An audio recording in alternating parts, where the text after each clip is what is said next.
الحمد لله نحمده ونستعينه ونستغفره ونؤمن به ونتوكل عليه ونعوذ بالله من شرور أنفسنا ومن سيئات أعمالنا من يهده الله فلا مضل له ومن يضلله فلا هادي له ونشهد أن لا إله إلا الله وحده لا شريك له ونشهد أن سيدنا محمدا عبده ورسوله وصلى الله عليه وعلى آله وصحبه وسلم تسليما كثيرا كثيرا أما بعد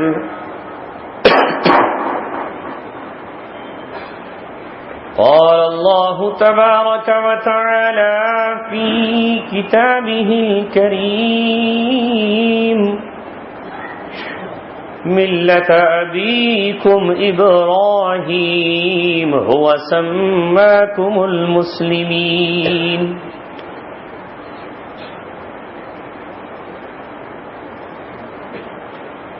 قال رسول الله صلى الله عليه وسلم ما بين خلق آدم إلى قيام الساعة أمر أهم من الدجال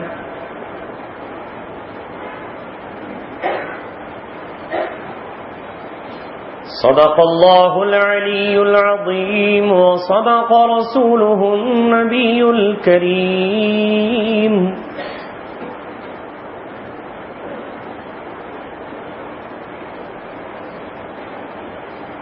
کتاب ملت بیضا کی پھر شیرازہ بندی ہے، کتاب ملت بیضا کی پھر شیرازہ بندی ہے، یہ شاخ ہاشمی کرنے کو ہے پھر برگ و بر پیدا، اگر عثمانیوں پر کوہ غم ٹوٹا تو کیا غم ہے کہ خون 100,000 انجم سے ہوتی ہے سحر پیدا، نوا پیرا ہو اے بلبل کے ہو تیرے ترنم سے، کبوتر کے تنے نازک میں شاہی کا جگر پیدا، ہزاروں سال نرگس اپنی بے نوری پہ روتی ہے، بڑی مشکل سے ہوتا ہے چمن میں دیدور پیدا۔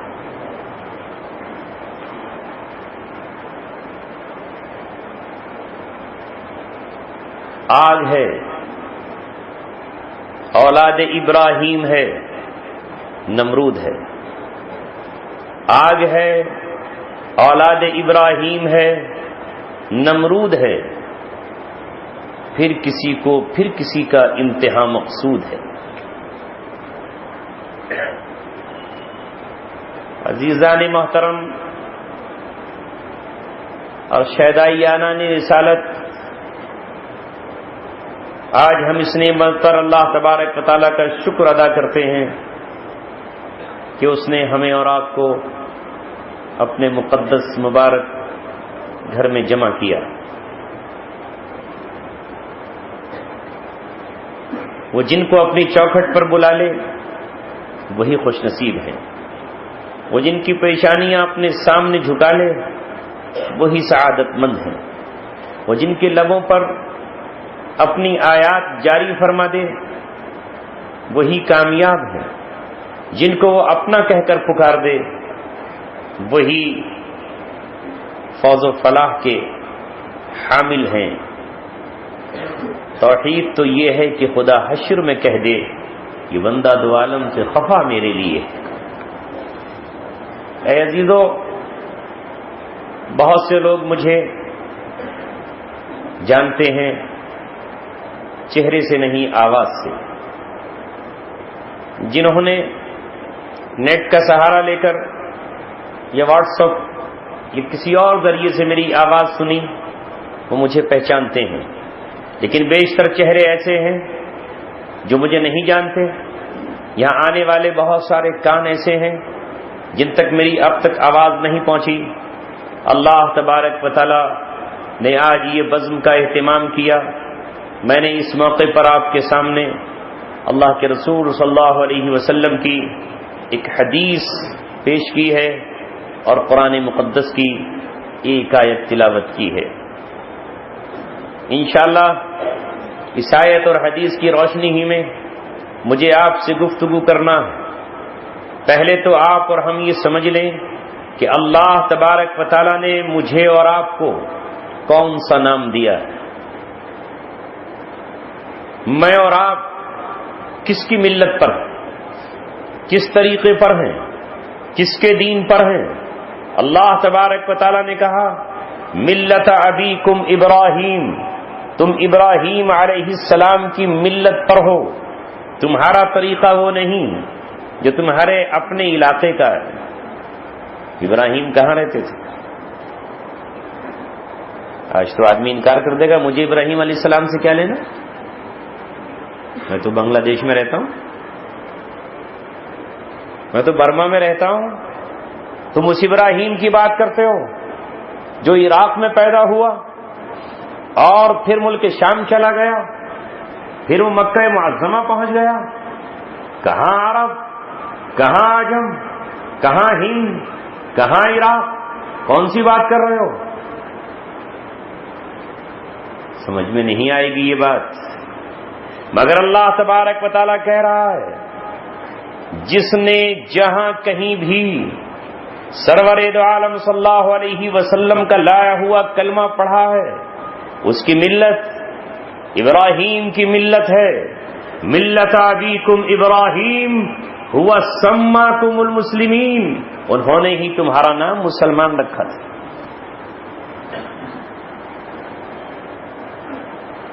یہ آج کا نام نہیں ہے مسلم. کوئی کہتا ہے کہ غزنوی آیا تو اس کے بعد مسلمان ہوئے, کوئی کہتا ہے محمد بن قاسم آئے تو اس کے بعد مسلمان ہوئے, کوئی کہتا ہے کہ طارق بن زیاد اسپین پہنچے تو مسلمان ہوئے. مسلمان تو پہلے سے تھے لیکن پھر وہ پلٹ گئے تھے, ملت ابراہیمی سے ہٹ گئے تھے. اور باقی علاقوں کی تو بات چھوڑ دیجئے, خود ابراہیم علیہ الصلاۃ والسلام کی اولادیں اور نسلیں, ان سے خاندانی اور خونی رشتہ رکھے ہوئے عرب کے وہ لوگ جو قریشی نسل تھے, جن کا سلسلہ نسب حضرت ابراہیم سے مل جاتا تھا اور اسماعیل پر پہنچ جاتا تھا, وہ بنو اسرائیل جو بنو اسحاق تھے, جو یعقوب علیہ السلام کی اولادیں تھے, وہ ابراہیم علیہ السلام سے مل جاتے تھے اور اپنے آپ کو کہہ یہ رہے تھے کہ ہم تو ملت ابراہیمی پر ہیں, لیکن سب کے سب شرک کر رہے تھے. عیسیٰ علیہ السلام سے نسبت تھی مگر عیسیٰ علیہ الصلاۃ والسلام ہی کی ذات کو لے کر کے وہ شرک کر رہے تھے اور کہہ رہے تھے کہ عیسیٰ اللہ تبارک و تعالیٰ کے بیٹے ہیں. ایک نہیں 360 پتھروں کے بنائے ہوئے بت اور ہاتھوں کے تراشے ہوئے صنم خانہ کعبہ میں رکھے ہوئے تھے اور ان کی عبادت کو کہتے تھے کہ ہم ملت ابراہیمی پر ہیں.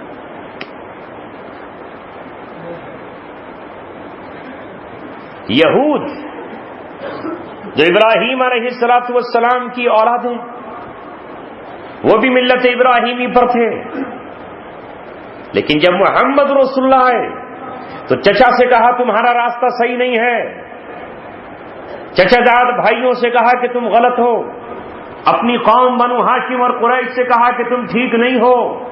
میں جو کہہ رہا ہوں میں ہوں ملت ابراہیمی پر, میں ہوں ابراہیم علیہ السلام کے طریقے پر, میں ہوں ان کے دین پر. تو لوگوں نے کہا اسے کیا ہو گیا؟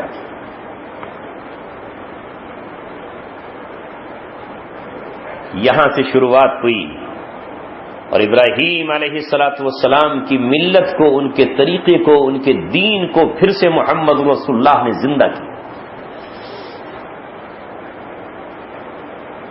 کچھ ایسا ہی آج ہو رہا ہے. مسلمان ہو کر بھی ہم گمراہیوں کی دلدل میں پھنسے ہوئے ہیں. پھر کہتے ہیں کہ ہم سے سچا اور پکا مسلمان کون؟ ہم ہی تو ملت ابراہیمی پر ہیں، ہم ہی تو رسول اللہ صلی اللہ علیہ وسلم کے سچے وفادار ہیں۔ مگر اے نوجوانوں، آج اچھی طرح سن لو، زمین پر جو بھی نبی آیا، جب ہم نے اس کی زندگی میں غور کیا، اور جب ہم نے اللہ تبارک و تعالیٰ کی کتاب کو پڑھا، اور جب ہم نے شریعت مطہرہ کو چھانا اور کھنگالا، تو ہر نبی نے آ کر نظام وقت کے خلاف بغاوت کی۔ اس دور کی حکومت کی آنکھوں میں آنکھیں ڈال کر اس کی کلائی اپنے پنجے سے مروڑنے کا فریضہ انجام دیا ہے، وقت کے دھارے کو بدلا ہے، اس تہذیب سے اپنی تہذیب کو ملنے نہیں دیا، اس کے کلچر میں اپنے آپ کو ضم نہیں ہونے دیا، ان کی روایات میں اپنے آپ کو گم نہیں کر دیا، بلکہ جس نبی کی آپ ہسٹری اور تاریخ اٹھاؤ گے وہ نبی اپنے نظام وقت سے ٹکراتا ہوا نظر آیا۔ اور ہم نظام وقت سے ہاتھ ملاتے نظر آ رہے ہیں، ہم اس کے سامنے جھولیاں پھیلاتے نظر آ رہے ہیں، ہم اس کے قدموں میں سجدہ ریزی کرتے نظر آ رہے ہیں، ہم اس کے سامنے اپنی پیشانیوں کو جھکاتے نظر آ رہے ہیں۔ انبیاء کا نام لینے والوں، انبیاء کی تحریکیں سیاسی تحریکیں نہیں ہوا کرتی تھی۔ اگر انبیاء کرام وہی تحریک چلاتے جیسے آج کی موجودہ ہماری سیاسی تحریکیں ہیں، تو رب ذوالجلال کی قسم کسی نبی کو اپنا وطن چھوڑنا نہیں پڑتا۔ وہ نبی اتنا دانش مند، اتنا عقل مند، اتنا ہنر مند اور اتنا زیرک ہوا کرتا تھا کہ قوم اس کی صلاحیتوں پر ناز کیا کرتی تھی، قوم اس کو اپنا سردار بنا کر، اسے اپنا رہنما بنا کر آگے چلتی اور کوئی ٹکراؤ نہیں ہوتا۔ مگر جب ٹکراؤ ہوا اور اس پر زمین کے دروازے قوم نے بند کر دیے اور دھمکیاں دی کہ اگر تو باز نہیں آیا لئن لم تنتہی لنرجمنک، اگر تو اپنی حرکتوں سے باز نہیں آیا تو ہم تجھے پتھروں سے مار کر ختم کر دیں گے، تیرا رجم کر دیں گے۔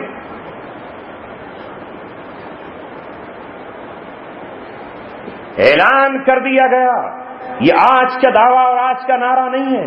انبیاء کرام جب آئے تو ان سے کہا گیا لَنُخْرِجَنَّكُم مِّنْ أَرْضِنَا، ہم تمہیں اپنی زمین سے نکال باہر کریں گے، أَوْ لَتَعُودُنَّ فِي مِلَّتِنَا، یا تم اور تمہارے ساتھی ہماری ملت میں ضم ہو جائیں، ہماری تہذیب کو اختیار کر لیں، ہمارے کلچر کو قبول کر لیں۔ اگر یہ نہیں کرتے ہو تو دو ہی آپشن ہیں، یا تو ہم تمہیں اپنی سرزمین سے نکال باہر کریں گے اور یا تمہارا ہم شدھی کرن کریں گے۔ تم غلط ہو گئے ہو، تمہیں پھر سے پوتر کریں گے، تمہیں دھو کر پھر سے تمہارا دین و دھرم پریورتت کرائیں گے اور اس کے بعد تمہیں پھر اپنے ساتھ لے کر آئیں گے۔ تم بھٹکے ہوئے لوگ ہو، تمہارے باپ دادا کائر تھے، اس لیے دوسروں کی تلواریں دیکھ کر کے انہوں نے اپنا دھرم تبدیل کر دیا۔ تم ناپاک ہو چکے ہو، تمہارا پھر سے شدھ کیا جائے گا، تمہیں پھر سے غسل دیا جائے گا۔ یہ ہر نبی اور اس کے ماننے والوں سے کہا جاتا رہا، مگر ہر نبی نے یہ کہہ دیا کہ تم کچھ نہیں کر سکتے، زیادہ سے زیادہ اگر تم ہم پر زمین کے دروازے تنگ کرو گے، ہم تمہاری سرحدوں کو عبور کر کے دوسرے جہاں ہجرت کر کے چلے جائیں، اور اگر ہجرت نہیں کرو گے ہم کو پکڑ لو گے اور پکڑ کر تم ہمارا قتل کرو گے تو ہم کلمہ شہادت کی بنیاد پر شہادت کی رائے تیار کر کے ایک جان نہیں 100 جانیں قربان کر دیں۔ اب جب آپ ملت ابراہیمی پر ہیں تو پہلے ابراہیم علیہ السلام کی ہسٹری اور ان کی تاریخ تو پڑھ لو، ان کی سیرت تو پڑھو، ان کے بارے میں جانو تو صحیح کہ وہ کون تھے، وہ کون تھے، انہوں نے کیا کیا تھا۔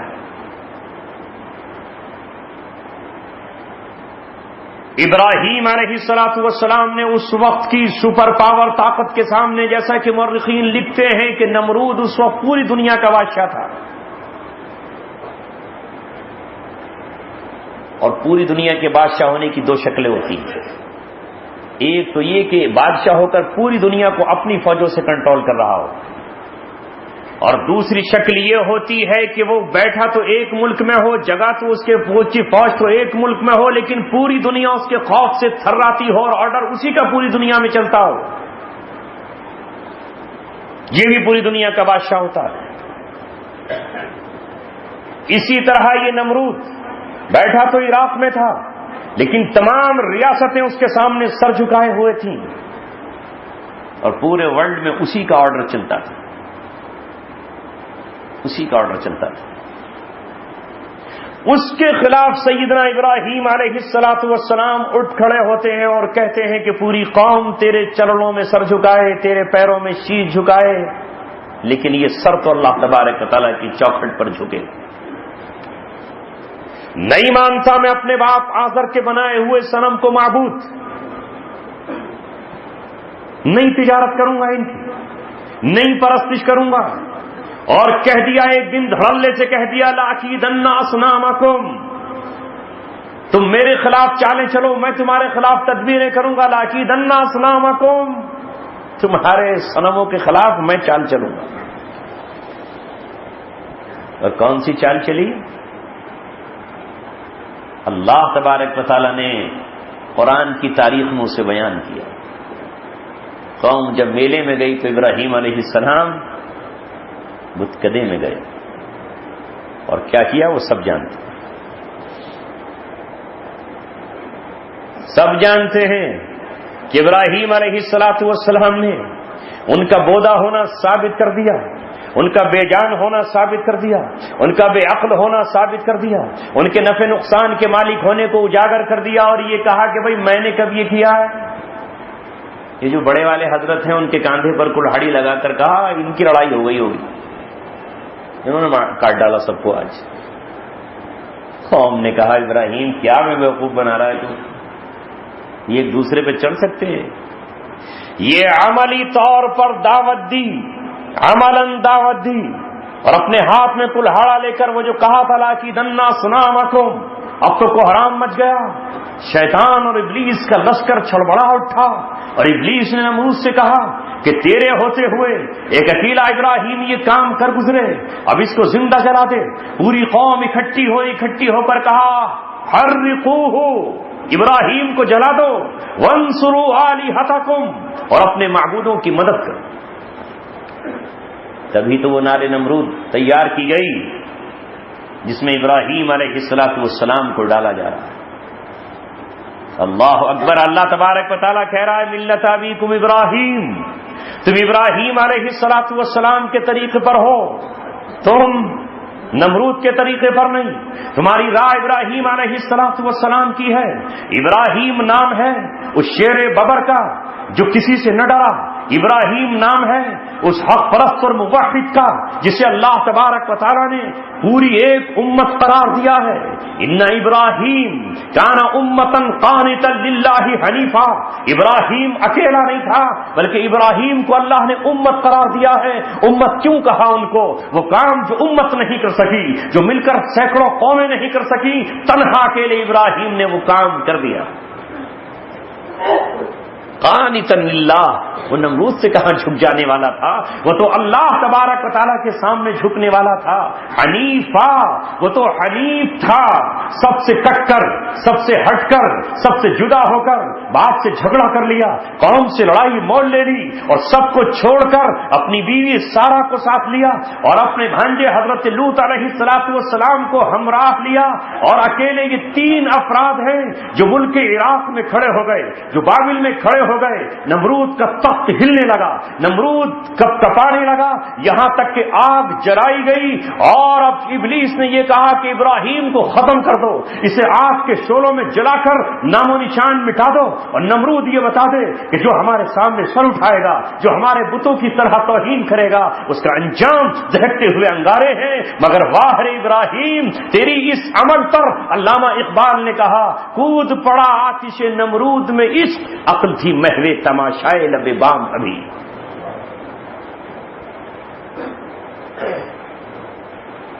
علامہ اقبال نے سلطان ٹیپو شہید رحمت اللہ علیہ کے متعلق کچھ اشعار لکھے ہیں، عجیب و غریب اشعار ہیں۔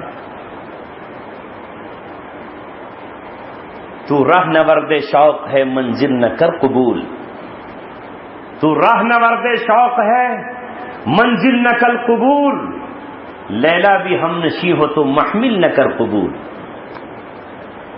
کسی سواری میں مت بیٹھ جانا. تو دشت و دریا، سمندر و صحرا کا مسافر ہے. اگر تیرے ساتھ تیری بیوی ہو تو پالکی میں نہ بیٹھنا، اونٹ کی سواری پہ عیش و عشرت مت کرنا. اے موج آب بڑھ کے ہو دریائے تند و تیز، اے دریا کی موج تجھے خود دریا بن جانا. اے موج آب بڑھ کے ہو دریائے تند و تیز، دریا کی موج خود دریا کا روپ اختیار کر لے. ساحل تجھے آتا ہو تو ساحل نہ کر قبول. دریا کی موج ساحل کنارے پر آتی ہے اور آ کے پھر دریا کے اندر واپس لوٹ جاتی ہے. سمندر کے کنارے کا بھی اس کا منظر دیکھنا. ساحل تجھے آتا ہو تو ساحل نہ کر قبول. کھویا نہ جا صنم کدے کائنات میں. اس کائنات میں بہت سارے صنم بیٹھے ہوئے ہیں. نواب صاحب کہہ رہے ہیں میری اطاعت کرو، قبیلے کا سردار کہہ رہا ہے میری بات مانو. یہاں تو ہزاروں صنم بیٹھے ہیں. حکمراں کہہ رہے ہیں ہماری تابع داری اختیار کرو. بادشاہ کہہ رہا ہے ہمارے سامنے جھکو. کھویا نہ جا صنم کدے کائنات میں، محفل گداز گرمی محفل نہ کر قبول. محفل کی گرمی میں مست مت ہو جانا. صبح ازل یہ مجھ سے کہا جبرائیل نے، صبح ازل یہ مجھ سے کہا جبرائیل نے، جو عقل کا غلام ہو وہ دل نہ کر قبول.